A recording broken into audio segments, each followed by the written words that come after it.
Yosh, salut tout le monde, ici Sensin sur ton écran, bienvenue mes petites étoiles. Épisode je sais plus combien de Programme ton jeu vidéo. Aujourd'hui ce qu'on va apprendre à faire c'est une map intelligente, c'est-à-dire que là vous vous souvenez, load level, on était obligé de coder en dur chacun des objets qu'on voulait faire popper et ça donnait quelque chose d'assez catastrophique. C'est-à-dire que si la map elle est très riche, alors pour une raison mystérieuse, oui évidemment j'ai supprimé le joueur. Player start. Bah non, il est là le joueur. Fais voir un peu. Non, je sais pas pourquoi, ça a planté vite fait. Bref, c'est pas très important. Avec l'ennemi qui nous poussait, génial. Ça a l'air de fonctionner. Le truc, c'est que... Voilà, là, le problème, c'est que si vous devez coder tout le jeu avec des coordonnées, vous allez clairement pas vous en sortir. Tu peux montrer le jeu, car ça fait tellement longtemps. Tu as dû avancer. Ben, pas tant que ça, figure-toi. J'ai avancé que moi de mon côté voilà j'ai simplement avancé comme ça parce que comme je l'avais dit la vidéo qui montrait le jeu vidéo avant la vidéo d'introduction du jeu du coup c'est un ancien code un peu dégueulasse et du coup j'ai retapé entièrement le code qui fera que c'est beaucoup plus facile d'avancer et aussi de le modder si jamais il y a des modeurs un jour qui voudront modifier mon jeu, ce sera beaucoup plus facile pour eux à partir du schmilblick en gros. Mais donc voilà, l'idée ce sera effectivement d'avoir un système de map qui basiquement en fait, là vous voyez, la map que vous venez de voir, c'est basiquement cette map. Elle a été générée à partir d'un fichier d'image. Et bien c'est exactement ce qu'on va faire. On va rentrer dans nos ressources, donc là, ressources, map, working, non c'est pas le bon, non. Non, je me suis trompé. Hop, on n'est pas bon. Il faut aller dans tuto. Voilà, ressources. On va faire un fichier qui s'appelle map. Maps. Voilà. On y colle une petite image. Image. Alors j'aimerais une image PNG. Voilà, on va prendre celle-là par exemple. Hop. On va l'appeler level 01.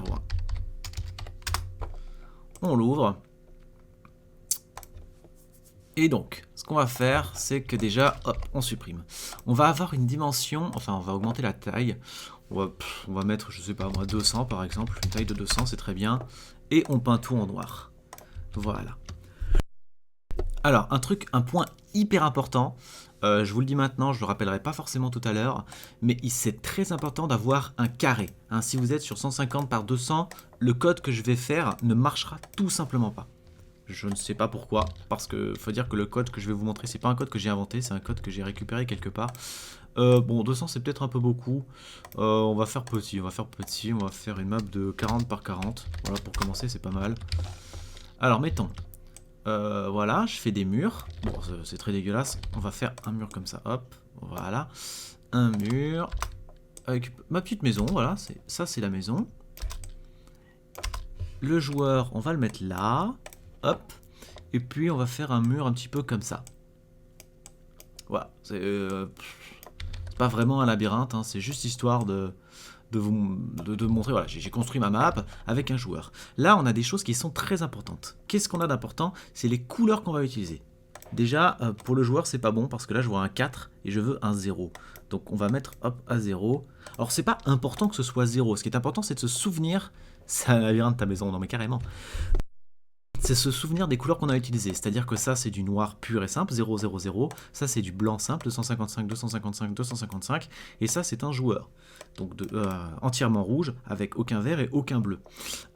En utilisant ce genre de système, vous verrez que vous pouvez inventer n'importe quel objet. Typiquement, si je suis en 255, 0, 1, et bien que je fais ça, moi, visuellement, je ne vois absolument aucune différence. Par contre, mon logiciel, il la verra la différence puisque c'est pas la même couleur. Et il sera capable de créer un autre objet. Et du coup, avec un système de map comme ça, vous rendez vite compte que vous avez le droit de fabriquer une tonne d'objets. Voilà, vous êtes basiquement limité à ce nombre d'objets sur votre map, qui est quand même un nombre relativement généreux. On va pas se le cacher, en principe avec un système comme ça, vous devriez pouvoir créer ce que vous voulez. Alors on va sauvegarder, voilà. Donc ma map elle est là, level 01 PNG. Donc première chose, il va falloir que j'aille la chercher. Non, première chose, on va créer une classe. Parce que là, il est hors de question qu'on fasse un load level à l'intérieur d'une classe conductor. Donc ce qu'on va faire, c'est qu'on va faire un nouveau package qu'on va appeler World. Voilà, ça me paraît censé, World, qui régira notamment la création d'une map, éventuellement les règles du jeu comme escape pour quitter le jeu ou ce genre de choses. Map creator. Voilà, une nouvelle classe qui s'appelle MapCreator. Et dans conducteur, on va aller appeler cette classe. Alors, public, load level. Voilà, void évidemment, sinon ça lui plaît pas. Voilà. Hop, et maintenant, du coup, c'est MapCreator. Load level, il faut juste que je fasse un new parce que du coup ce n'est pas une fonction statique.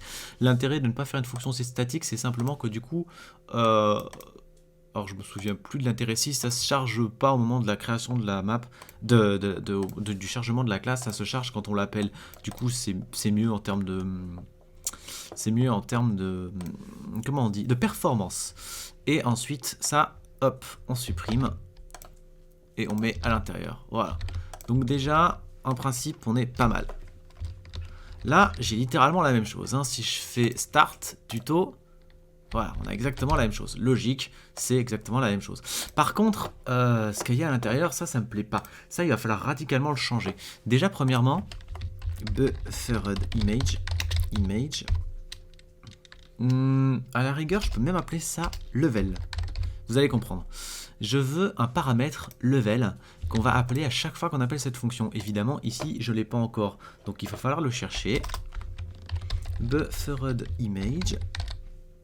Level 01, on avait dit qu'il allait s'appeler. Hein, c'est égal à new image task, puisqu'on a une fonction qui va aller me chercher l'image. Task, pour rappel, hein, c'est une fonction qu'on avait créée. Load image, ça va directement chercher une image dans le dossier ressources. Donc, il n'y a plus qu'à récupérer son chemin. Hop, map, level 01, ok. Donc on va le mettre ici, c'est un string évidemment. On peut aussi faire comme ça fonctionnera. Level 01, ne pas oublier le .png, sinon ça ne marchera pas. Ça c'est une erreur bête, mais il ne faut pas l'oublier. Et c'est cette image qu'on appelle. Là concrètement, ce que j'ai fait, c'est que du coup, la fonction, elle va lancer une recherche en fonction de l'image. Donc là, la fonction, elle est directement liée à cette image. Pour l'instant, on n'en fait rien. Bah, ça va être un petit peu le principe de... Pardon, ça va être un petit peu le principe de ce qu'on va faire aujourd'hui. Premièrement, on va aller récupérer les dimensions de l'image. Level. Get width. Voilà. Même délire pour la hauteur. Après tout, c'est un petit copier-coller, hein. Je vais pas vous faire l'affront de le réécrire, vous avez compris le même délire. Là, il va falloir inventer quelque chose. Donc, premièrement, ça, je vais mettre en commentaire. Hop, voilà, on s'en débarrasse. Pour pouvoir travailler proprement. Ah, attendez, juste une seconde. Le force loop, on va le faire ici. Voilà. Alors, ce qu'on veut, c'est une boucle. Alors, je vais faire plusieurs copier-coller. Et je vais vous expliquer un petit peu le délire. Ce qu'on veut, c'est une boucle, en fait, qui va chercher dans l'image, alors, je vais l'ouvrir, qui prenne l'intégralité de la taille de l'image. C'est-à-dire que pour chaque case, il prend une case, et puis il va vérifier sa couleur. Il va vérifier sa couleur en R, en V, en B. Et ensuite, il fait la même chose pour la case suivante, puis suivante, puis suivante. Et quand il arrive au bout de la ligne, il faut qu'il recommence. Et comme ça, qu'il vérifie absolument toutes les couleurs. Ah, on voit que Carglass qui vient d'arriver. Salut Carglass. Ah, excuse-moi, ça fait un moment que tu es là. J'ai pas lu parce que je suis concentré sur mon code. Comment vas-tu? Ça va et toi? Ça fait bizarre de pas être modo là. Serveur de Twix, je suis VIP. Ah bah cool, félicitations. Twix de South Park? Non, parce que Twix avec deux, hein, pas Twix, la barre chocolatée. Hein. Le petit Evoli qu'elle possède déjà. Donc voilà, l'idée ça va être de regarder chacun de ces cases et de vérifier la couleur. Alors c'est un code que j'ai à la fois un petit peu avancé. Non, un mec que tu arrêtes. Ah ok, excuse-moi, oui. Donc c'est un code que j'ai à la fois un petit peu avancé moi et que j'ai un petit peu pompé. Mais basiquement, voilà les informations qui permettent de vérifier l'état du rouge, l'état du vert et l'état du bleu. Je comprends pas très bien. Ce que je sais, c'est que c'est effectivement ces choses-là qu'il faut vérifier. Et XX et XY, c'est à l'intérieur des boucles. Hop. Qui sont juste là et qu'on referme. Hop. Hop. Voilà. Hop. Si je fais comme ça, là, je rajoute level level et que je mets step 1, ça devrait fonctionner. Pourquoi step, hein, on a envie de dire qu'on se casse la tête inutilement, parce que c'est vrai que de préciser step ici, ça ne présente aucune forme d'importance, et c'est encore plus vrai dès lors qu'on va avoir besoin des dimensions, c'est-à-dire que size, non alors attends, on avait fait util, symétrie debug conducteur main, il n'y a pas un size quelque part? C'est pas dans objet, c'est pas dans ressources. Normalement, j'avais une classe dans laquelle j'ai répertorié la taille des objets. Fais voir un peu. Game Object. Ah non, je suis un gros dégueulasse, je l'ai fait ça comme ça. Eh bien, très bien, on va rester sur cette logique. Alors, hop, hop, divisé par le pas. Pourquoi? Oui, step en anglais, c'est pas, comme pas dans un escalier. Pourquoi je m'embête à faire ça? Eh bien, tout simplement pour une raison simple. Mettons, alors ça c'est un excellent exemple, mettons votre map, c'est ça. Voilà. Là, basiquement, vous doutez que c'est pas, enfin, un pixel n'est pas du tout la même chose que tout ça. Par contre, ce que vous pouvez faire, c'est dire, oui, mais attendez, ce que je veux, c'est moi qui vérifie la couleur de ce carré, et en fonction de ce carré, il me créera un objet sur toute cette taille. Et ensuite, au lieu de vérifier celui-là, puisque là on est sur le même objet, il faudra qu'il vérifie beaucoup plus loin, de 16 cases plus loin, et qu'il me vérifie celui-là. Et pareil, quand il descendra, il faut qu'il aille comme ça. Et bien du coup, l'intérêt de faire step, c'est exactement de faire ça en fait. Si vous restez sur step 1, vous aurez une map comme ça, que vous pouvez... alors ça, c'est pas une map, ce ne sera pas la tête de votre map, hein, qu'on soit bien d'accord. Ça, c'est la tête de la map, enfin, ça, c'est la tête... que le fichier va analyser pour créer la map. Maintenant, vos objets, ils auront leur propre texture. Mais l'intérêt, en fait, de faire comme ça, c'est que du coup, vous aurez à sauvegarder deux fichiers. Un premier qui aura la tête de votre map et qui aura ses dimensions, et un deuxième sur lequel vous aurez rajouté, par exemple, un marqueur sur chacune de ces distances. Par exemple, hop, hop, hop, hop, un fichier où vous aurez que les marqueurs, qui sera sauvegardé, qui sera généré, il regardera la distance des marqueurs. C'est une possibilité, enfin je sais pas si je t'explique très bien, mais donc voilà, c'est tout simplement possible de faire comme ça, mais moi je vais pas faire comme ça aujourd'hui, je vais rester sur step 1, tout simplement parce que voilà, j'en ai, enfin faut bien choisir à un moment donné ou un autre si on fait l'un ou l'autre, et aujourd'hui je vais faire comme ça. Donc là on a presque bon, x0 et y0 ça correspondra à la position de votre objet, en fonction de son emplacement.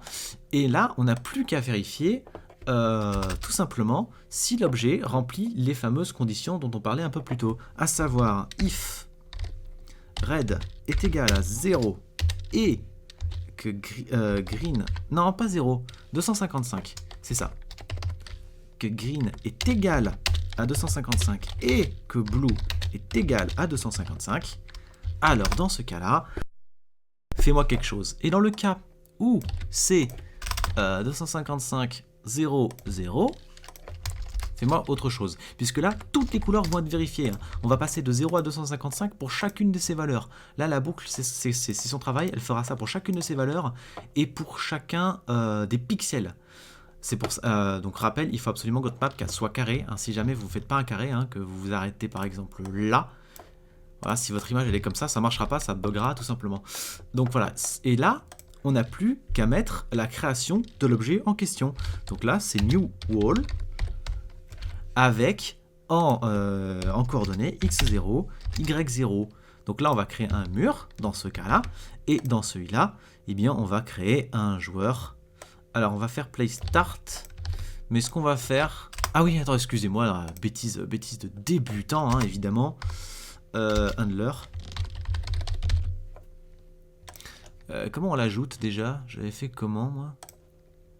C'était quoi la ruse que j'avais fait, conductor? Start new wall. Start, ah non c'est ça. Il faut que je fasse point start. Start, voilà. Parce que sinon il se lancera pas tout simplement. L'objet sera créé mais il sera pas ajouté dans l'handler et du coup il se passera rien. Start. Et par contre pour les coordonnées...